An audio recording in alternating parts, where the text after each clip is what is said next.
A cultural bomb has gone off, the cultural bomb of Oliver Anthony's Rich Men North of Richmond. And much to the surprise of all the people who should not be surprised, this song is uniting absolutely everyone except politicians and intelligentsia. The elites and the want to be elites.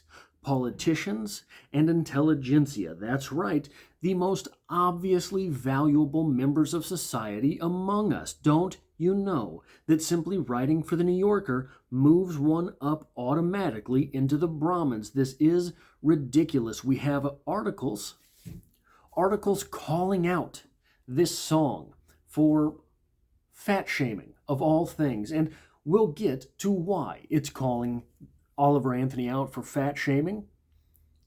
Closer to the end, we get this from The Guardian, from Matthew Cantor in an article titled Rich Men North of Richmond Punches Down. No surprise the right wing loves it. Well, here's a surprise, Matthew. It's not right wingers who love it. It's pretty much everybody. Matthew Cantor writes, quote, "Things start to feel a little less empathetic when Anthony starts complaining about the obese milking welfare, reasoning that if you're 5'3" and you're 300 pounds, taxes ought not to pay for your bags of fudge rounds. We can all agree that politicians have caused many of America's problems. It's harder to argue that our country is being destroyed by short, overweight chocolate enthusiasts." Well, Matthew, I'm sorry, but you missed the point. You're simply a fool. But that explanation would be too simple. You're not a fool, are you, Matthew? No, you're disingenuous and pathetic. Matthew wants his pats on the head from the cultural elite, from those politicians he's defending here. How pathetic. Further, from nymag.com, and this is not comprehensive. There are no shortage of articles in the goodest boys and girls in the whole wide world wanting their little pats on the head. From nymag.com, an article written by Eric Levitz titled Oliver Anthony and the Incoherence of Right-Wing Populism. You wrote an incoherent article, Eric, because this is not about simply populism, and we'll get to that later as well. Eric writes, quote, "For some on the left, the seemingly broad appeal of Anthony's bitter anthem, Rich Men North of Richmond, is wholly illusory, and the singer himself is worthy of contempt. After all, conservative influencers Matt Walsh and Jack Posobiec shared the song at nearly the same time, indicating a concerted right-wing campaign to propel Anthony to stardom. Who's incoherent and a conspiracy theorist now, Eric?" He continues, where am I at here? "Meanwhile, the singer voices cruel reactionary sentiments about the poor and obese, and is therefore deserving of cruel mockery." Well, Eric, you're an idiot too. Listen to the song. I defy you. You don't know what you're talking about. The song is almost completely against the establishment and politicians. Those are the arguments being made. That's why they can't let it be popular. So, YouTube is basically my primary source of socialization, right? I don't get out a lot. I watch a lot of YouTube. I listen to a lot of YouTube. I consume a whole lot of YouTube. And one of the things that is interesting about YouTube is that people end up, this is a charged word, but I'm going to use it, segregating themselves. But they don't do it on race. They do it on subject matter, interests, proclivities. These are the ways that we stratify ourselves in real life. These are the way that we separate ourselves in real life. And one of the things that has been very interesting to sort of observe, I think it was 2018, Eminem released an album, but he didn't do it with a major publisher. He just kind of in the middle of the night said, here's 16 songs, whatever it was. I don't remember exactly what it was. And here, I'm going to quote 50 Cent. 50 Cent, prominent hip-hop star. 50 Cent says, hip-hop music is black music. Okay, if 50 Cent says it, I'm willing to agree. And inasmuch, when someone as talented as Eminem releases an album, people turn to YouTube to decipher those lyrics.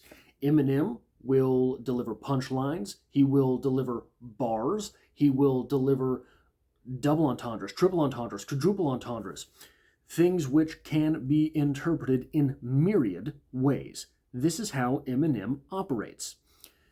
It's difficult to hear Eminem's music and get it all right off the bat. So people will turn to React channels in order to catch things they didn't catch, understand things they didn't understand. Many of the React channels that go over hip-hop music are from black creators. Probably not surprising, as 50 Cent says, hip-hop music is black music. Many of these creators in 2018, I think he released another one in 2019 and 2021 maybe, Eminem, these channels started to absolutely blow up. So there are many black voices in the React community that have a place of prevalence. And guess what, guys?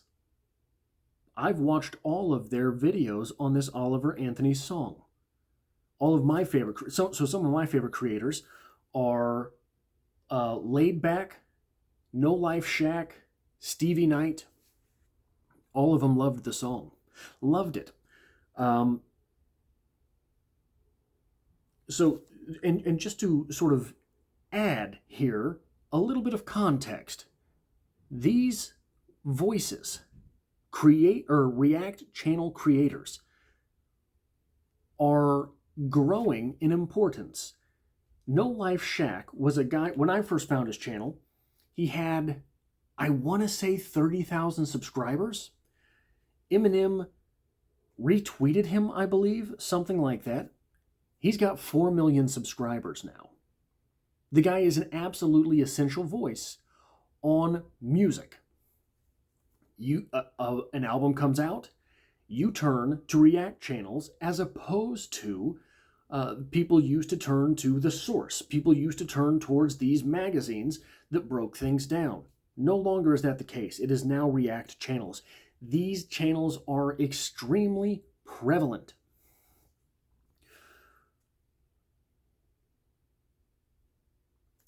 $4 million subscribers, No Life Shack has. Over 4 million. I believe Stevie Knight is either at 1 million or slightly over. So they can't divide us with this song based on race. They can't. I haven't seen a single negative React channel to, or React video to this song. Like I said, this area of YouTube highly populated by black creators, black voices, seem to love it. Everyone seems to love this song, so they can't divide us there. They can't divide us by race on this one. Now, they pick up the whole 5'3", 300 pounds lyric, and they claim it's fat shaming. Is it fat shaming?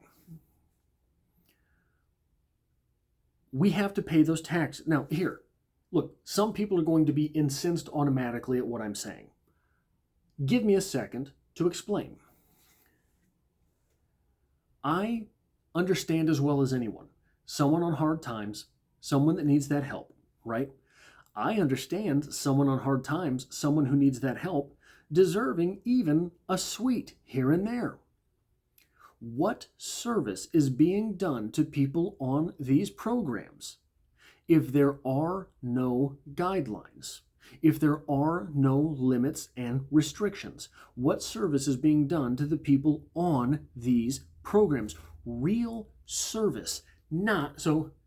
There's the old phrase, give a man a fish, feed him for a day. Teach a man to fish, feed him for a lifetime. All the government is doing here is a disservice to people who need these services. There is no information involved in these services. I know. There is no help in these services. At least there didn't used to be. Maybe there is now.